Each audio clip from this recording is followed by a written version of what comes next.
তৈরি হয়ে গিয়েছে আমার কাঁচকলার কোপ্তা কারি। তো চলো দেখ, রেসিপিটা যদি ভালো লেগে থাকে অবশ্যই লাইক শেয়ার অ্যান্ড সাবস্ক্রাইব করে দেবেন। আর রেসিপি সম্পর্কে কিছু জানার থাকলে অবশ্যই আমায় কমেন্ট করবে, আমি তার রিপ্লাই দেবো।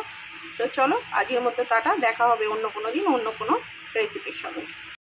নমস্কার, আমি আবারও চলে এসেছি একটা রেসিপির সঙ্গে। আজ করব কাঁচকলার কোপ্তা কারি। তো কাঁচকলা কোপ্তা কারি করার জন্যে আমি এখানে কাঁচকলা আর আলু কেটে নিয়েছি। কাঁচকলা আলু কোনোটারই খোসা ছাড়াইনি, দু টুকরো করে কেটে নিয়েছি শুধু। আর এখানে পেঁয়াজ কুচানো আছে দু রকম, একটা কোপ্তার মধ্যে মাখবো আর একটা তরকারির জন্য, গ্রেভির জন্য। এখানে আছে কুচানো কাঁচা লঙ্কা, আলু কিউব করে কাটা, আর মশলা আছে লঙ্কা গুঁড়ো, হলুদ গুঁড়ো, জিরে গুঁড়ো, আর ফোড়নের জন্য আছে জিরে, শুকনো লঙ্কা, তেজপাতা। আর এখানে আছে গোটা গরম মশলা, লবঙ্গ, এলাচ আর দারুচিনি, এটা বেটে দেব তরকারির সময়। আর এখানে আছে আদা রসুন বাটা। তো চলো, আর সঙ্গে তো লাগবে নুন, এটা নুন বলার কিছু নেই। তো চলো কাঁচকলা আর আলুটা প্রেশার কুকারের মধ্যে দিয়ে দেব, দিয়ে দুটো সিটি দিয়ে সিদ্ধ করে নেব। কাঁচকলাটার সঙ্গে দিয়ে দেবো 1 চামচ নুন আর হাফ চামচ হলুদ গুঁড়ো দিয়ে এটা জল দিয়ে সিদ্ধ করে নেবো। তো চলো কাঁচকলাটা সিদ্ধ করে নিয়ে আসছি। কাঁচকলাটা সিদ্ধ হতে বসিয়ে দিয়েছি। এবার কাঁচকলাটা সিদ্ধ হওয়ার ফাঁকে পেঁয়াজ আর কাঁচা লঙ্কাটা পেস্ট করে নেব। পেঁয়াজ আর কাঁচা লঙ্কাটা জল ছাড়াই আমি পেস্ট করে নেব। তো চলো কাঁচা লঙ্কা পেঁয়াজটা পেস্ট করে নিয়ে আসছি। কলা আর আলু সিদ্ধ হয়ে গিয়েছে। তো চলো খোসাগুলো ছাড়িয়ে নিই। দেখো খুবই সুন্দরভাবে খোসাগুলো ছেড়ে যাচ্ছে। তো কলা আলুর খোসাগুলো ছাড়িয়ে নেব। কলার খোসাগুলো কিন্তু আমি ফেলবো না, এগুলো রান্না করে নেব। তো চলো কলা আলুর খোসাটা ছাড়িয়ে আর মেখে নিয়ে আসছি। কলা আলুর খোসাটা আমি ছাড়িয়ে নিয়েছি। এরকম একটা ম্যাশার দিয়ে আমি কলা আলুটাকে খুব ভালো করে মেখে নেব। আপনাদের কাছে এটা ম্যাশার না থাকলে একটা বাটি বা গ্লাসের সাহায্যেও এটা করে নিতে পারেন, কারণ এটা দিয়ে করার কারণ খুবই গরম, হাতটা তাহলে পুড়ে যাবে। তো চলো ভালো করে ম্যাশ করে নিয়ে আসছি। দেবো গ্রেভির মধ্যেও যা মশলা দেবো এর মধ্যেও দেবো, কোপ্তার মধ্যেও। তার মধ্যে অল্প একটু নুন দেবো। নুনটা একটু বুঝে দিতে হবে এই অবস্থায়, কারণ কি নুন আমি অলরেডি সিদ্ধ করার সময় দিয়েছিলাম। দিয়ে দেবো অল্প লঙ্কা গুঁড়ো, দিয়ে দেবো জিরে ধনে গুঁড়ো, দিয়ে দেবো খুব সামান্য হলুদ গুঁড়ো, আর দেবো অল্প একটু হাফ টেবিল স্পুন মতো আদা রসুন বাটা। তো চলো এটা খুব ভালো করে, পেঁয়াজ কুচোনোটা দেওয়া হয়নি, এই যে পেঁয়াজ কুচোনোটাও দিয়ে দিলাম। এবার খুব ভালো করে এটা মেখে নেব। তো চলো খুব ভালো করে মেখে নিয়ে আসছি। কাঁচকলার কোপ্তাটা আমি মেখে নিয়েছি। এটা খুবই গরম এখন, এই জন্য একটু পরে ভাজবো। তার আগে বাকি রান্নাটা চলো করে নিই। এখানে কড়াইয়ের মধ্যে তেল গরম করতে দিয়ে দিয়েছি। এখানে কিন্তু সর্ষের তেল আছে। এই রান্নাটা সর্ষের তেলে করলেই বেশি ভালো লাগে, স্বাদটা খুব এনহ্যান্স করে সর্ষের তেলের জন্য। তো চলো সর্ষের তেল দিয়ে দিয়েছি, গরম হয়ে যাক, আসছি। খুব ভালো করে গরম হয়ে গিয়েছে। দিয়ে দেবো আমি শুকনো লঙ্কা, তেজপাতা আর জিরে ফোড়নে। তো ফোড়নটা ভাজা হয়ে যাক। ফোড়নটা ভাজা হয়ে গিয়েছে।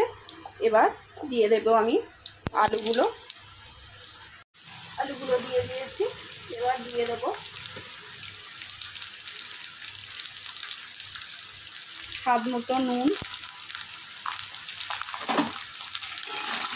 তো আলুগুলো লাল করে ভেজে নিয়ে আর আলুগুলো যতক্ষণ ভাজা হচ্ছে, তো চলো আমি কোপ্তাগুলো গড়ে নিই।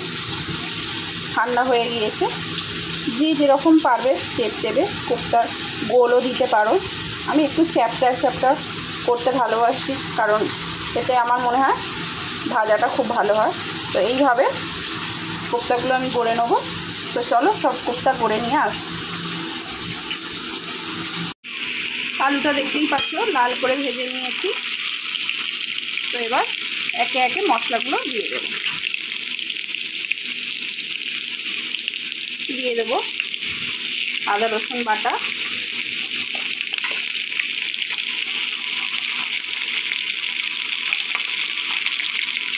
আর দিয়ে দেবো বাকি গুঁড়ো মশলাগুলো, লঙ্কা, হলুদ, ধনে, জিরে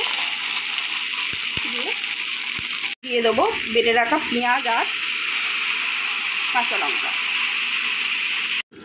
সব মশলা একসঙ্গে দিয়ে দিয়েছি। এবার সব মশলাগুলো দিয়েই খুব ভালো করে কষিয়ে নেব। তো চলো খুব ভালো করে কষিয়ে নিই, তেল ছাড়া অবধি কষিয়ে নিয়ে আসছি।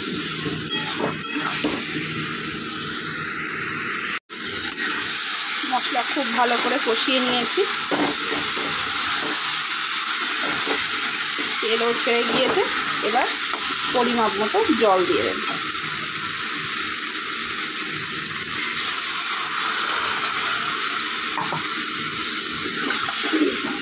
এরকম ধরনের বড়া বা কোপ্তার তরকারিতে একটু জল বেশি লাগে, কারণ কোপ্তাটা অনেকটাই জল টেনে নেবে, তাই আরও একটু জল দেবো। জল দিয়ে দিয়েছি, এবার হতে দেব। তো চলো আলু সিদ্ধ হয়ে যাক, আসছি। তো কোপ্তাগুলো আমি সবটাই করে নিয়েছি, আর এখানে তেলটাও গরম হতে বসিয়ে দিয়েছি। এটাও সরষের তেল, তেলটা প্রায় গরম হয়ে এসেছে। এইবার কোপ্তাগুলোকে আমি ভেজে নেবো। আপনারা চাইলে ডুবো তেলেও ভাজতে পারেন, আমি ডুবো তেলে ভাজবো না, তাই আমি অল্প তেল দিয়েছি। তো তেলটা গরম হয়ে যাক, আসছি। এটা খুব ভালো করে গরম হয়ে গিয়েছে। তো চলুন কোপ্তাগুলো ভেজে নিই।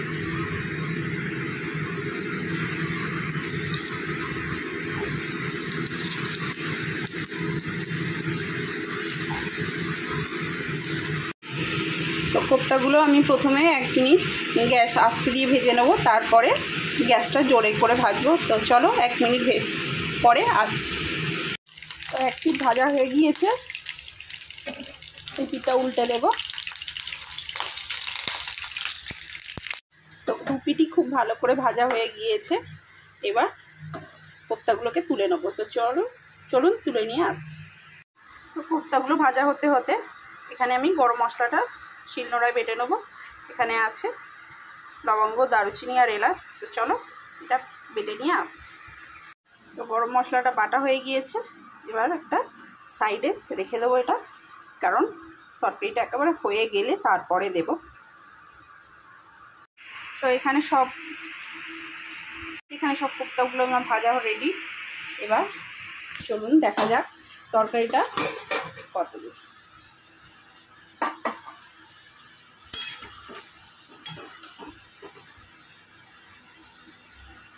এইভাবে করলে খুব তাড়াতাড়ি হয়ে যাবে। আলুটা প্রায় সিদ্ধ হয়ে গিয়েছে।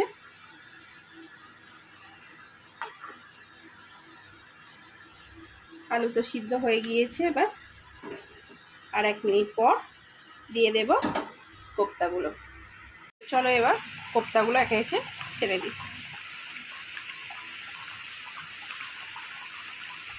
কোপ্তাগুলো দিয়েই আমি নামিয়ে নেব, খুব ফোটানো যাবে না, তাহলে কোপ্তাগুলো ভেঙে যাবে।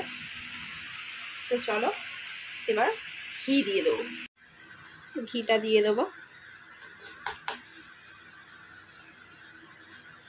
ঘিটা দিয়ে এবার নামিয়ে দেবো। তো চলো হয়ে গিয়েছে, এবার নামিয়ে দিয়ে আসছি। তো নামিয়ে নিয়েছি আমি। এবার বেটে রাখা গরম মশলাটা দিয়ে দেবো। গরম মশলা দিয়ে ফোটাতে নেই, তাহলে গরম মশলার স্বাদটা নষ্ট হয়ে যায়। তৈরি হয়ে গিয়েছে আমার কাঁচকলার কোপ্তা কারি। তো চলো রেসিপিটা যদি ভালো লেগে থাকে অবশ্যই লাইক, শেয়ার অ্যান্ড সাবস্ক্রাইব করে দেবেন। আর রেসিপি সম্পর্কে কিছু জানার থাকলে অবশ্যই আমায় কমেন্ট করবে, আমি তার রিপ্লাই দেবো। তো চলো আজকের মতো টাটা, দেখা হবে অন্য কোনো দিন অন্য কোনো রেসিপির সঙ্গে।